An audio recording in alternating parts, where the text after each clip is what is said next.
بسم اللہ الرحمن الرحیم۔ السلام علیکم ناظرین، میں ہوں علی رضا الوی۔ یمن میں حوثیوں نے ایک اور امریکی جہاز پہ حملہ کیا ہے اور امریکی بحری جہاز کو نشانہ بنایا ہے۔ دوسری طرف امریکہ نے 40 ملکوں کی ایک کانفرنس کی ہے، اس میں کیا ہوا ہے وہ بھی آپ کو بتائیں گے۔ اس حوالے سے حوثی کیا کہہ رہے ہیں وہ بھی آپ کو بتائیں گے، اور اس کا ایک فریق ایران جو ہے وہ کیا کہہ رہا ہے وہ بھی آپ کو بتائیں گے۔ لیکن اگر ابھی تک آپ نے ہمارے چینل کو سبسکرائب نہیں کیا، فالو نہیں کیا، تو ضرور سبسکرائب کر لیں، فالو کر لیں اور اس کا بیل آئیکن آن کر لیں تاکہ آپ سے رابطہ بنا رہے۔ اور جن لوگوں نے کر لی ان کا بہت شکریہ، بڑے بھرپور طریقے سے بڑا اچھا فیڈ بیک آیا ہمارا۔ اب ہم خبر کی تفصیلات کی طرف بڑھتے ہیں، اور خبر کی تفصیل یہ ہے کہ گزشتہ رات یمن میں حوثیوں نے ایک بار پھر امریکی بحری جہاز پر بیلسٹک میزائل سے حملہ کیا ہے، لیکن امریکیوں کا کہنا ہے کہ اس سے ہمارا کوئی زیادہ نقصان نہیں ہوا۔ نشانہ بنایا گیا ہے لیکن اس میں وہ جہاز پھر چلتا رہا، کوئی ہمارا جانی اور مالی بہت زیادہ نقصان نہیں ہوا۔ اس حوالے سے یہ بھی پتہ چلا ہے کہ حوثیوں نے 3 میزائل مارے تھے، 2 میزائل جو ہے وہ نہیں لگے، اور یہ تیسرا میزائل جو ہے وہ ان کا اسے نشانہ ہوا، اس کا نشانہ لگا۔ جبکہ اس کے علاوہ امریکہ نے ایک ورچوئل کانفرنس کی ہے، 40 ممالک کی ورچوئل کانفرنس کی ہے، اور جس میں انہوں نے کہا ہے کہ دنیا کے مختلف جو ممالک ہیں وہ ہمارا ساتھ دیں اور اس جنگ کو تاکہ کس طرح ہم نے نکلنا ہے۔ اور وہ یہ کہتے ہیں کہ جی اپنائے یہ جو بحر احمر ہے اس میں سے جو واقعات ہو رہے ہیں، جس طرح ان کو جہازوں کو نشانہ بنا رہا ہے، کارگوز کو جس طرح نشانہ بنایا جا رہا ہے، اس معاملے سے نمٹنے کے لیے دنیا کے باقی جو ممالک ہیں وہ ہمارا بھرپور طریقے سے ساتھ دیں اور تاکہ ہم اس کا مقابلہ کر سکیں۔ اب دیکھیں کون کون ان کا ساتھ دیتا ہے۔ پہلے آپ کو پتا ہے کہ کچھ نیٹو کے کچھ ممالک جو ہیں آلریڈی ان کے ساتھ کھڑے ہوئے ہیں اور وہ ان کا ساتھ دے رہے ہیں، جس میں برطانیہ اور کینیڈا تو ظاہر ہے، برطانیہ اور امریکہ خود تو اس کو لیڈ کر رہے ہیں، لیکن کینیڈا، فرانس اور بحرین جو ہے وہ بھی اس کا ساتھ دے رہے ہیں، اور اسپین جو ہے جس نے پہلے انکار کر دیا تھا وہ دباؤ برداشت نہیں کر سکا، اور اسپین جو ہے وہ اس جنگ میں ان کا حصہ بن گیا اور اس نے ان کا ساتھ دینا شروع کر دیا ہے۔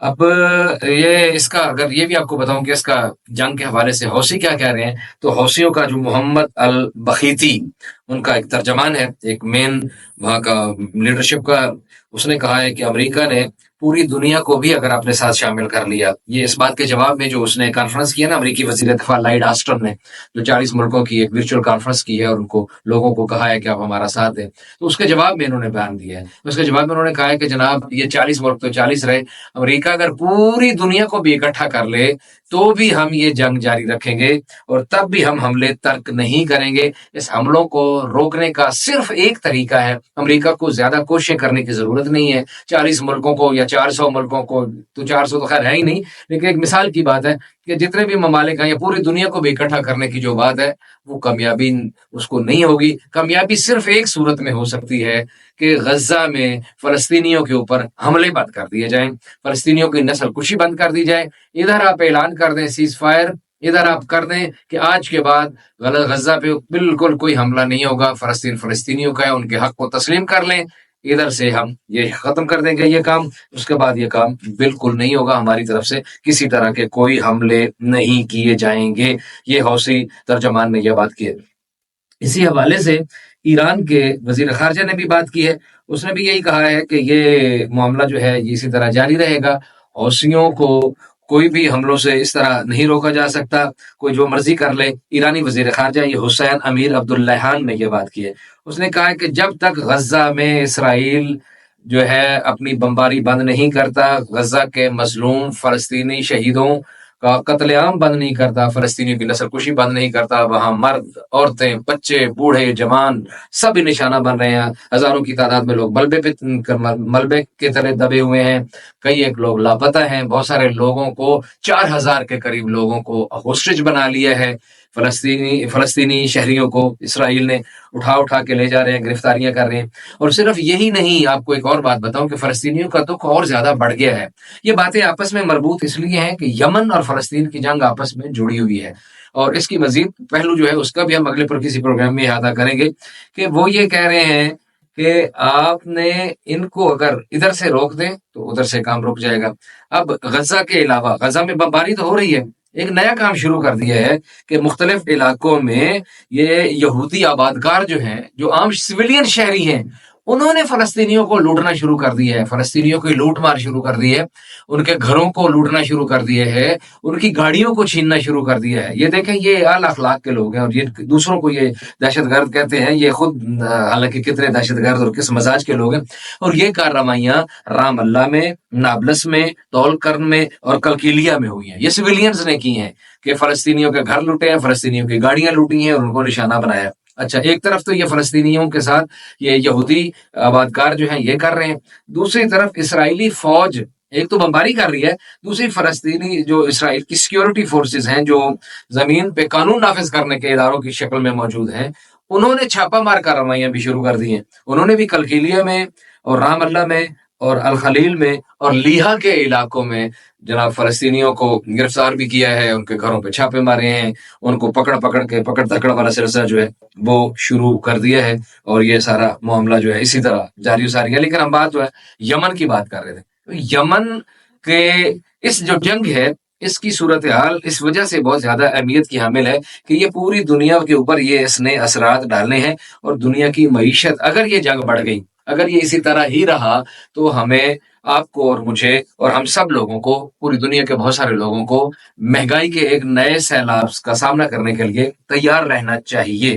क्यों कि ये जब इसका रास्ता बढ़ेगा तो ये इसके सूरत हाल जो है अखराजात भी बढ़ेंगे इजाफी ईंधन की वजह से।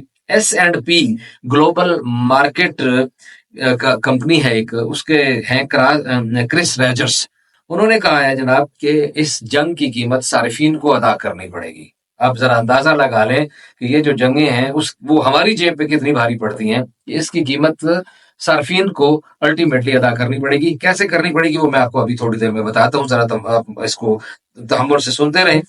चार्टर्ड इंस्टीट्यूट ऑफ लॉजिस्टिक्स जो लीड ट्रांसपोर्ट के एक सोटर पेलोविस्की, उसने कहा है कि इजाफी ईंधन, वक्त के अखराजात, जंगी खतरे की बीमा पॉलिसियों की वजह से, बीमा की लागतों की वजह से ये सार्फिन को इजाफी कीमतों का सामना करना पड़ेगा। अच्छा, क्यों जी? उसकी वजह यह है कि अभी जो इस इलाके से ये गुजर रही है, ये 37 किलोमीटर का एक रकबा है जो पानी की ये पट्टी है और इसको अशकों का दरवाजा भी कहते हैं, गेट ऑफ टीयर्स। ये जो अशकों का दरवाजा है, इधर से फिलहाल ट्रैवलिंग हो रही है, लेकिन अगर ये इसी तरह हमले जारी रहते हैं तो फिर ये रास्ता इनको तब्दील करना पड़ेगा।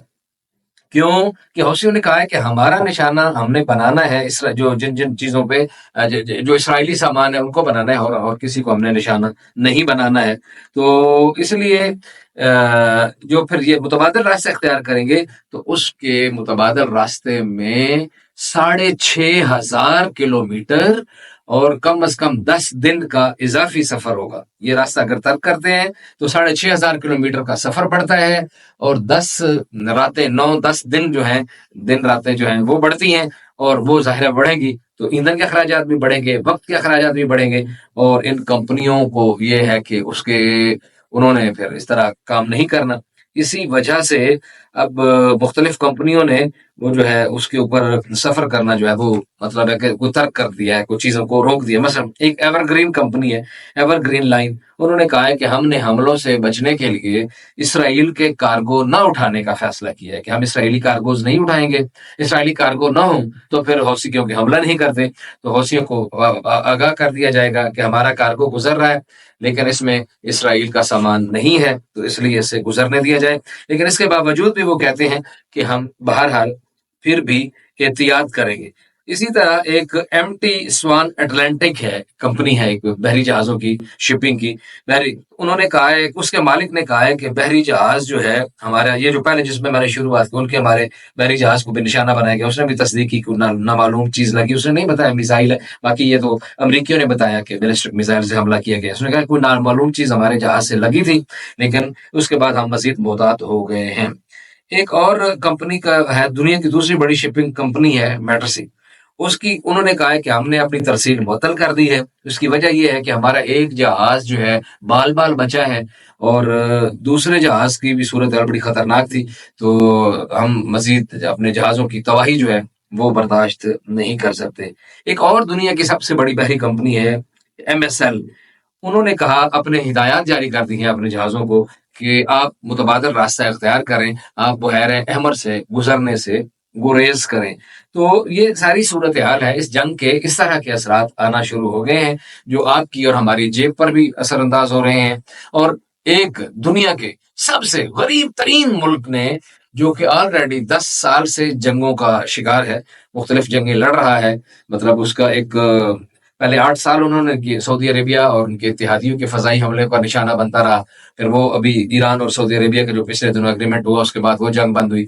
वो हालांकि सऊदी अरेबिया ने इस वजह से हमला किया था कि हम एक छोटा सा मुल्क है, 15 दिन महीने के अंदर अंदर ऑपरेशन करके इसको उनको फना फिल्ला करके खत्म करके तबाह करके और हम चले जाएंगे, आगे बढ़ जाएंगे। लेकिन वो 8 साल वो जंग गले पड़ी रही और उसका उन्होंने सामना किया। तो अभी ये सूरत हाल जो है, इसके बाद भी खुद यूरोपियन जो माहिरीन हैं जंगों के, अमेरिकन जो माहिरीन हैं जंगों के, मुख्तलिफ थिंक टैंक्स जो हैं, वो तजावीज़ दे रहे हैं अपने हुकूमतों को कि आप ये जंग लड़कर नहीं जीत सकते।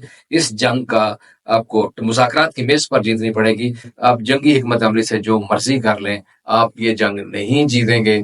और यही बात वो ईरान वाले ने भी की है, वज़ीर ख़ारजा ने, कि अगर ये समझते हैं कि हम फ़ौजी ताकत से ये जंग जीत जाएंगे तो ये बड़ा मुश्किल है।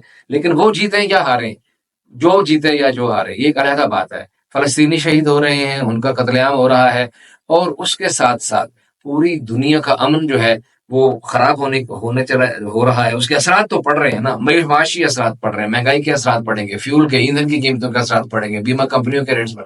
तो ये सब लोगों को, ये ओवरऑल चीजें खराब होना शुरू हो रही हैं। दुनिया जो है एक नई सूरत हाल से दो चार हो रही है। यूक्रेन वाली जंग के बाद, ये इस वाली यमन वाली जंग के बाद, फलस्तीन और गजा वाली सूरत हाल के बाद, तो इन चीजों को बहरहाल किसी न किसी को सेटल डाउन करना होगा। और जो किरदार अक़वाम मुत्तहिदा का था, बदकिस्मती से वो पूरा नहीं कर सका। उसने पूरी दुनिया को एक बार फिर, बल्कि हमेशा की तरह, मायूसी की है। अली रज़ा को इजाजत दीजिए। अल्लाह नगहबान।